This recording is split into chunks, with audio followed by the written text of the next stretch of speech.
Okay, Henry. Please take the mobile microphone. Excuse me?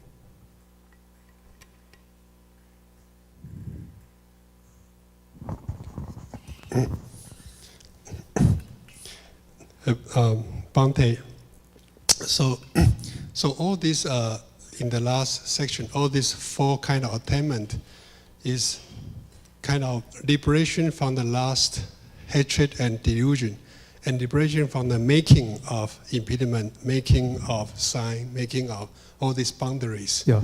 Have Buddha taught about what happened after liberation? Meaning, if there's no impediment, if there is no boundary, if there is no last. Yeah. I think Buddha tend to teach in the negative turn. Yeah. What are the positive turn? Compassion, love. What are the positive side once you liberate from that? From greed, hatred, and delusion. Yeah.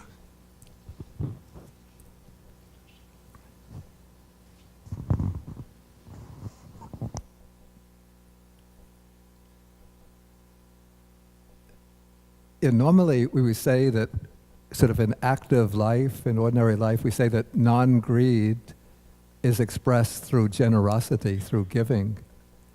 In the case of the Arahat who's reached the destruction of greed, hatred, and delusion, generally there's no material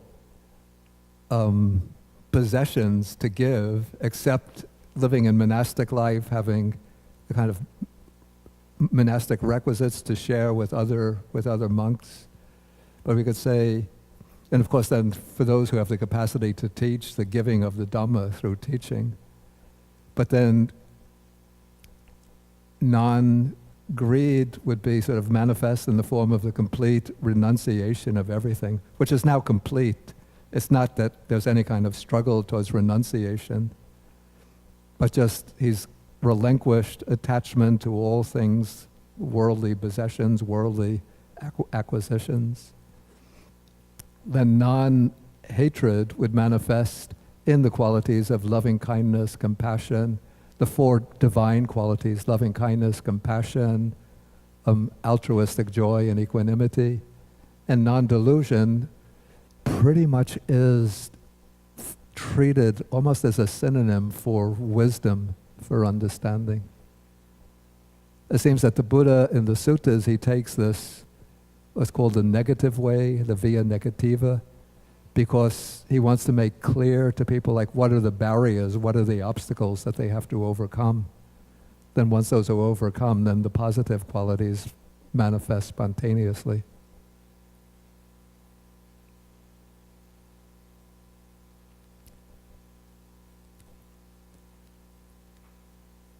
Okay, Bowie?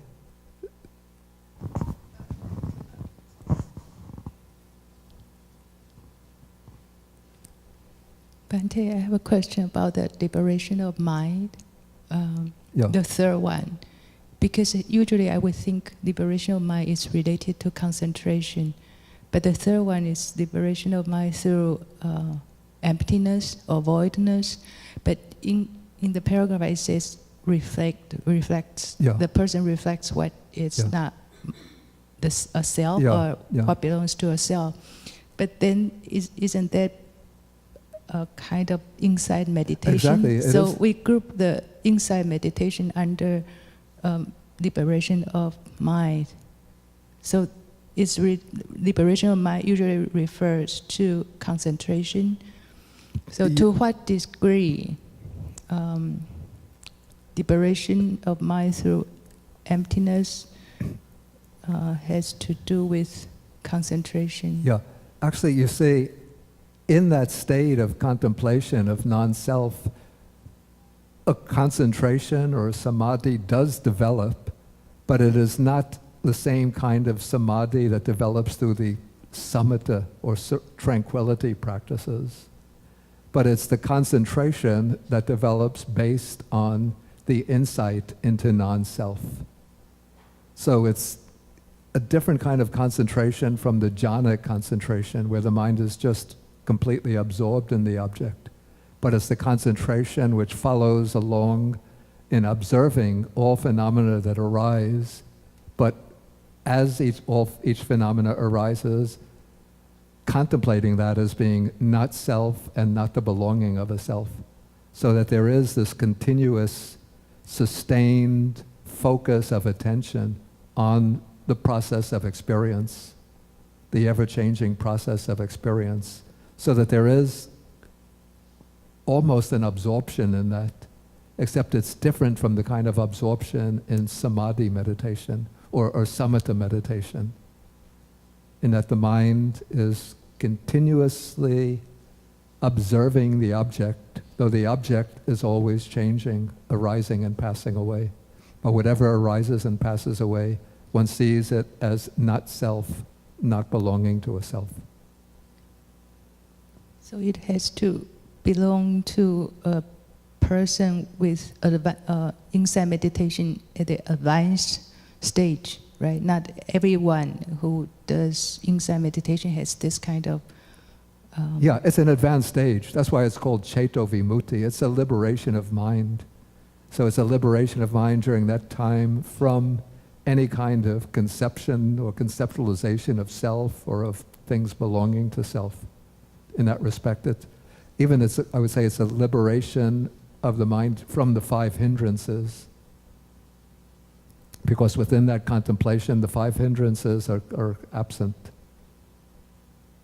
Yeah, the late Burmese meditation master, U Pandita, he coined this expression, which I don't quite like or agree with, but he calls them the vipassana jhanas. That is, he speaks about the advanced stages of insight knowledge as kinds of jhanas, though it's different from the jhanas spoken of in the suttas, in that the objects are always changing. Thank you. Somebody else? She gave it to me. They gave it to you.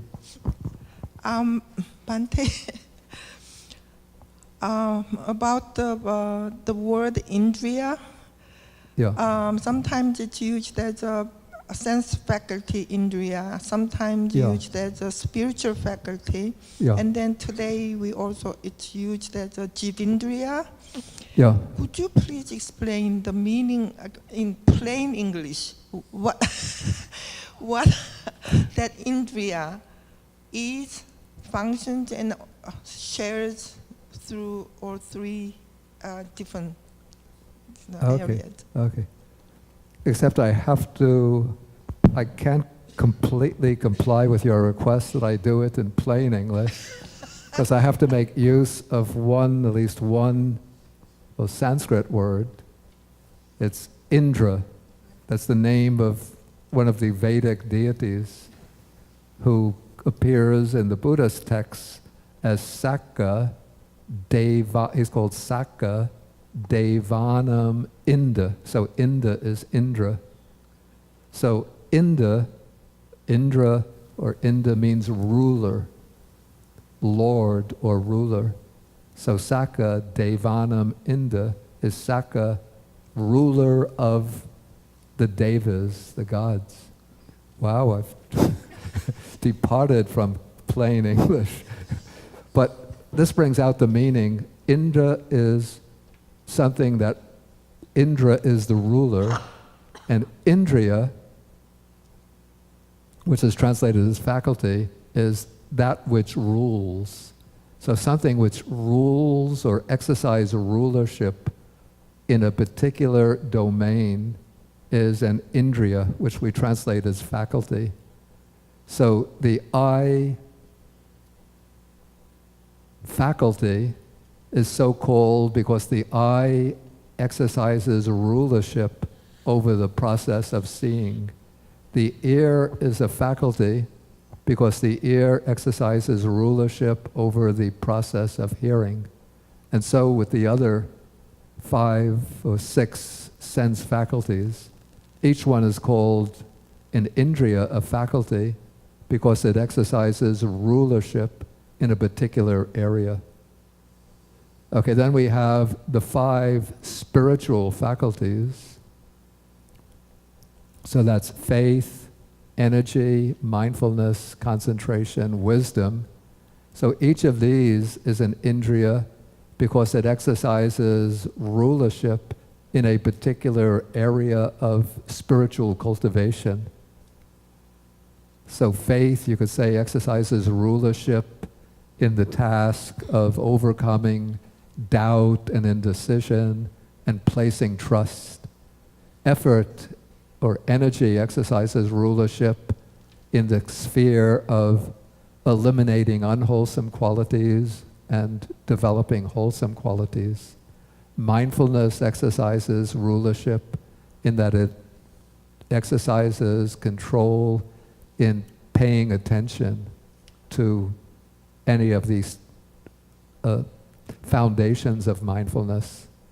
Concentration exercises rulership in that it unifies the mind and mental factors on the object. And wisdom exercises rulership in that it takes the lead in the task of understanding the nature of things. Okay, then the life faculty, the Jivitindriya, is called a faculty because it exercises rulership in the act of maintaining or sustaining life. So does that bring out the does that clearly bring out the common feature of all of these Indriyas? But how come you don't say Dhamma Vicaya Indriya, something like that? Dhamma. So there are many other things which really has a rulership over like a certain... Well, Dhamma Vicaya is included as a factor of enlightenment, Bojjhanga. Why isn't it an Indriya? In a way, Dhamma Vicaya, it's equivalent to the Panyindriya, the faculty of wisdom. So the quality of wisdom appears amongst the 37 aids to enlightenment. It appears under different names. So in the Noble Eightfold Path, we don't see Panya mentioned at all. There's no Samma Panya. But instead we have Samma Ditti. So it's right view, which is a manifestation or a mode of Panya. Thank you. Why Panya should be called an Indriya, but something else is a path factor, something else is a factor of enlightenment. I don't know, it's something of a puzzle for me too. It's just the way the way my first Chinese teacher used to say about learning Chinese. That's the way they say it in Chinese. Okay, thank you.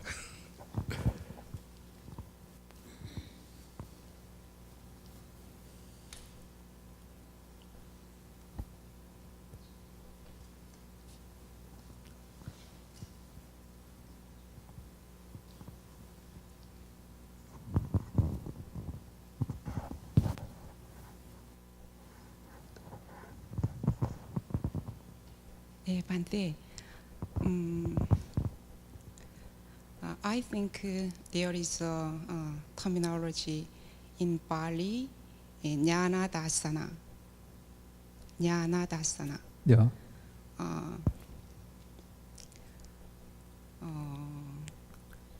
I'm not sure it is what it. I'm not sure what it really is, but I always wonder about this term. Jana Dostana. Yeah. Yeah. So if I understand about this, Yeah. if I understand about this, Yeah. You said right before Vipassana Jhana, Yeah. when Vipassana Jhana occurred in me, there is some wisdom.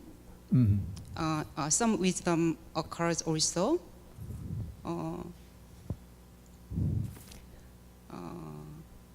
When wisdom occurs, usually I think at that time, there is no word of conception. No word conception. Yeah. I mean, when wisdom arises, Yeah. wisdom really interested in the nature. Okay. Please, little short, tell us what is Jana Dostana.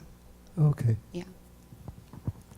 Okay, Jana Dostana, it's a compound of jnana, which means knowledge or knowing, and dasana is seeing.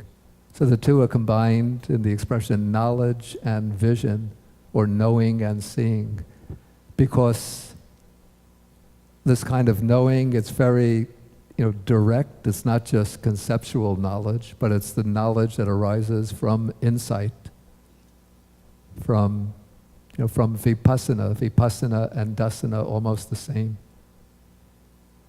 So this is the knowledge that arises through direct seeing into the nature of things.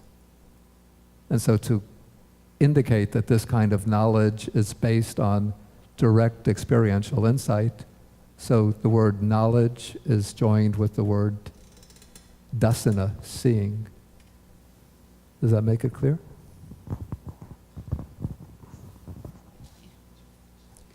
I think jnana and dasana is the quality is different. No? If you take jnana and dasana separately, then there's something of a difference in the flavor of the two words, so that jnana can have a wider range of, it can include like conceptual understanding, intellectual knowledge, and dasana by itself can even mean just seeing with the eyes. But when you join them together, jnana dasana, it really indicates, I would say, one thing. It's a knowing that is accompanied by, or a knowing that consists in, direct insight.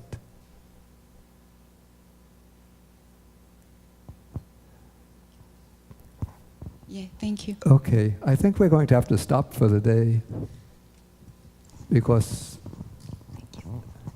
we've had quite a long day. Okay, so thank you, and please remember to come for next week. We have the 5-week program.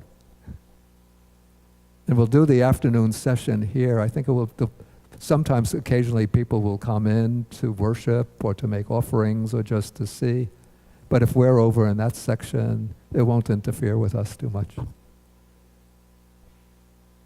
Okay, so let us end with 3 half bows to the Buddha.